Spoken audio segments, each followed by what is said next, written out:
Hello guys, welcome back to my channel. এখন আমরা বেরিয়ে পড়েছি সরস্বতী ঠাকুর দেখার জন্য। আর কিছুটা দূরেই 17 হাত কালী ঠাকুর হয়, সেই জায়গায়ও যাবো, তোমাদেরকে দেখাবো।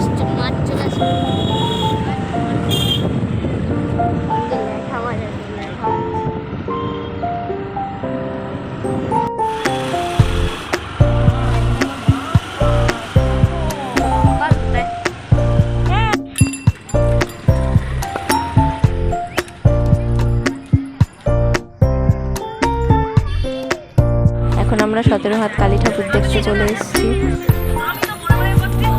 দেখো বন্ধুরা, দুপাশে কি সুন্দর মেলা বসেছে। আমরা মাঝখান দিয়ে চলে যাচ্ছি মেলায়। এই যে ঠাকুর আমরা দর্শন করলাম। দেখো বন্ধুরা, ঠাকুরটা কত বড়, আমি প্রথমবার দেখে চমকে গেছিলাম। তাহলে ভাবো কতটা হাইট হবে ঠাকুরটা। আমরা মেলায় কিছু খাওয়া দাওয়া করে এখন বাড়ির দিকে রওনা দিচ্ছি। তো বন্ধুরা, আজকের ভিডিওটা এখানেই শেষ করছি।